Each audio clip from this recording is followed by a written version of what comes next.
All right, my name is Ron Williams. We're excited to be here talking about Thrive in the Valley. Pastor Gibson brought a wonderful message. Let's talk about it. We have some questions I'd like to ask you. What was your takeaway from today's sermon? Just one. I mean, I have like 2 pages of notes, so you only want one, just one takeaway. Okay. So he spoke that, people would have loved his temporary, but my takeaway was the purpose. Because I have gone through some valleys, I'm still going through a valley, and I could not understand why I'm going through things again.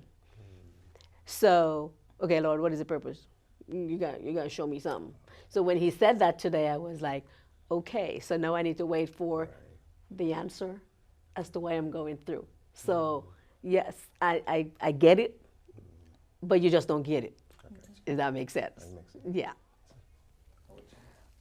To that point, I feel like for me, and it was right at the end when he talked about, right, that Jesus was brought down, he's fully human, and that was his way or God's way to relate to us, and being able that he had to struggle, and that's the way that we can relate to it, of the struggle. That's, we're not perfect, we will never be perfect, and so being able to think about that, of a God that is just all things, but he still found a way to relate to you. So you're also not alone in it.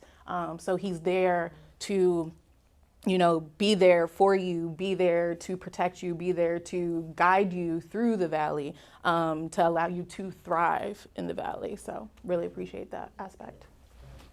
So for me, the part that stood out a lot was when the pastor mentioned that Jesus leads you into and through the valley. Yeah. That was good. They call it the wilderness, and it's very interesting because you think you're in a valley and you're like, oh, I shouldn't be here. I need to get through this, but Jesus is actually bringing you through it to mold you and shape you into a better person, so that you're ready for maybe some challenges of tomorrow, or maybe ready to help someone else get through that. That's good. So that was a big takeaway from me. That's good. That's a good one. We don't often think that God leads us through. Right? Oh, no. Never. We think the devil have put us there, like, why? And all the, Yeah. knowing that. And we're always waiting for a come out, but that that was good. Yeah, that's a good one. That is good. That is good. Second question is, how have you navigated difficult times in the valley? You mean after the crying and the wailing? Okay. That kind of comes first. Your name is? Sandra. Yeah, so for me, I'm a control freak. So I always go with plan A, B, C, and maybe a D somewhere. Somewhere in the mix, there's a D. And so after I've attempted all of those, and then I realize, girl, you ain't going nowhere. Yep. So then, at that point, then I call a friend. So then after I call a friend, and they ain't going nowhere, then I remember, I got to try Jesus.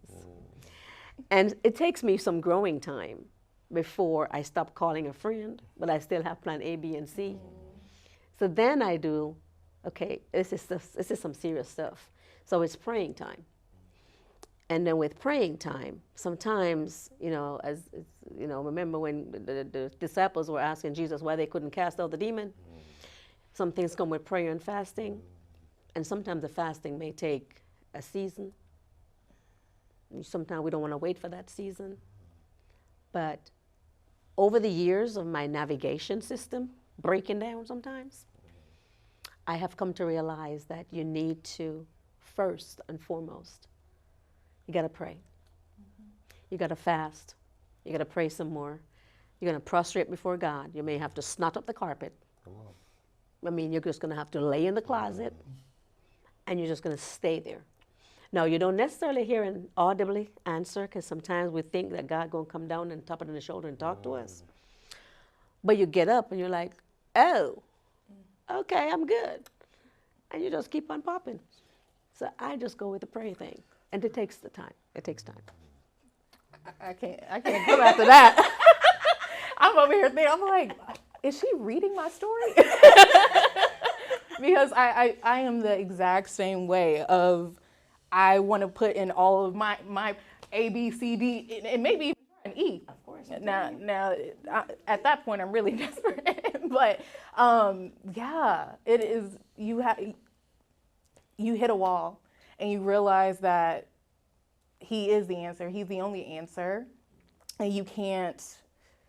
Oh, man, that's a struggle. I've struggled with that a lot because I'm also. I think some of it too as in my life, I'm the strong friend.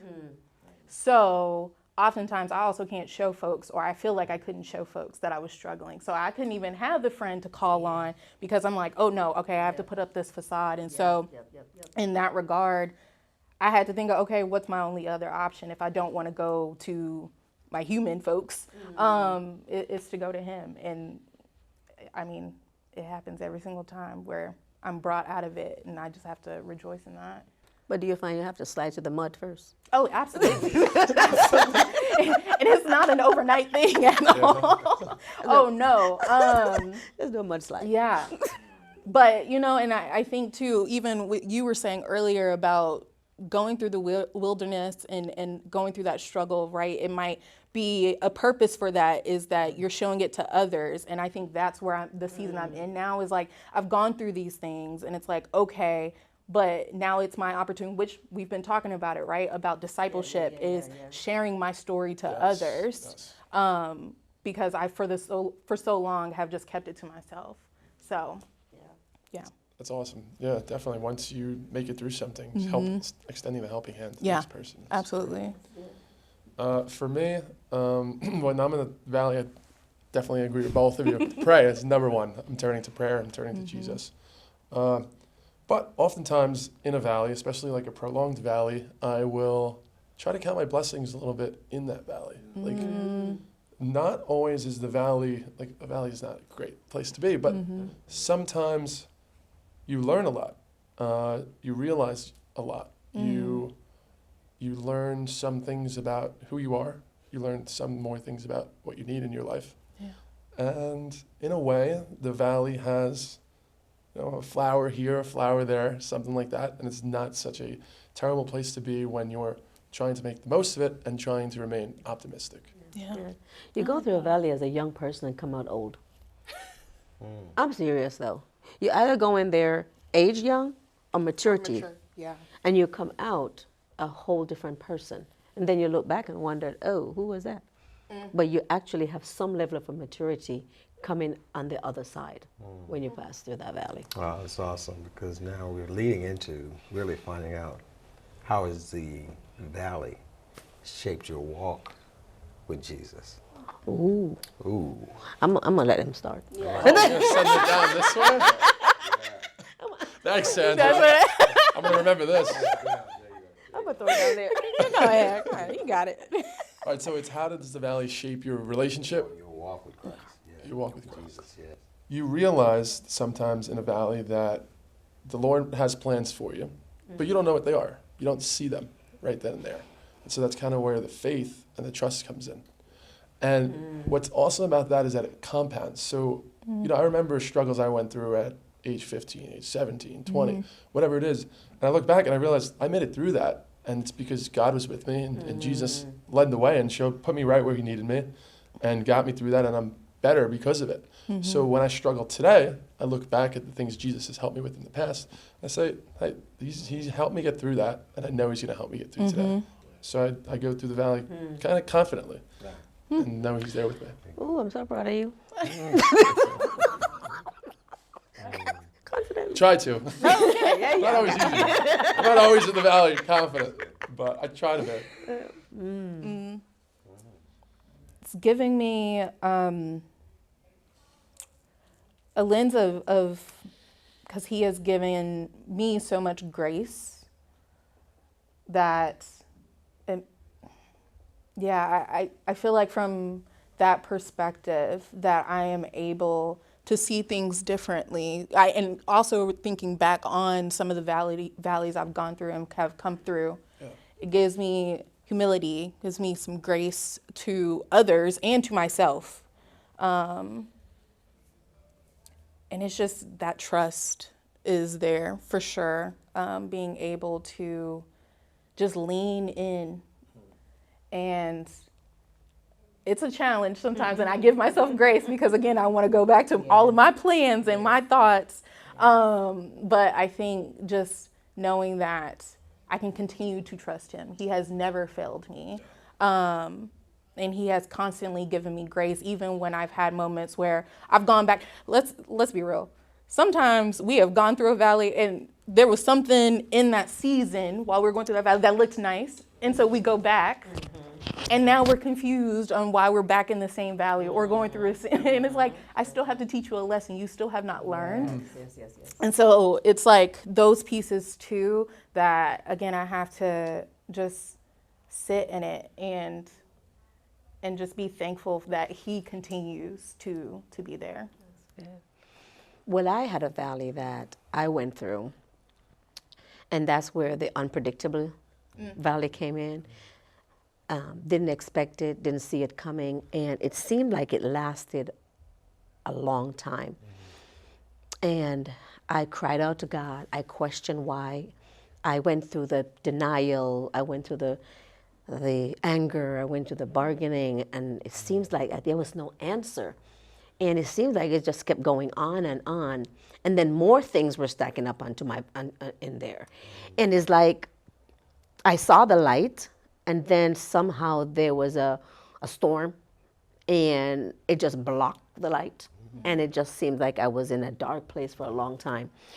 And now that I look back on that season, which was 4 years ago, I was saying, like, had I not praised through it, because there were times when I was like, where are you, God? I mean, I can't feel you. I'm not seeing you. My prayers are not touching the ceiling. They're not bouncing off the roof. They're coming back and hitting me in the face. Where you at? And as I look back now and I look and saw that what that did was it made me so much closer. I developed such intimacy with God.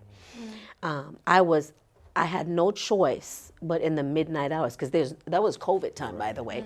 So there was no call a friend. Your friend ain't coming over near you. So that was my season where I had no choice but to, in my midnight hour, cry out to God and just develop like, okay, you show yourself to Abraham. You show yourself to Isaac. You're the same God of the Old Testament. You're the same God of the New Testament. I kind of need you. I need somebody to hold me in this moment. I need somebody to walk with me through this moment. I mean, snotting, snooging, carrying on like a crazy woman type of thing. And you just have to develop that level of intimacy. You have to just give yourself over. You have to just let it go. It's not about being cutesy, because you kind of need him right now to, Jacob, I'm going to hold on to you and I ain't letting you go. You're going to have to break my hip because I ain't letting you go. And so I came out of that 4-year walk journey, mature in age, mature in my Christian faith, definitely for sure, and have developed a more intimacy, and I know what faith is and how to stand on that faith. That's good. Well, Mic drop. I just want to say thank all of you just for sharing with us today, because one of the things we want to share with the listening audience is one of the takeaways I want to say to everyone. Trust in the Lord with all thine heart, and lean not to your own understanding, because in all your ways, just acknowledge him. That's all he wants is all of you. And if you'd acknowledge him in the midst while thriving through the valley, you will succeed. God bless you, and we'll see you again next time.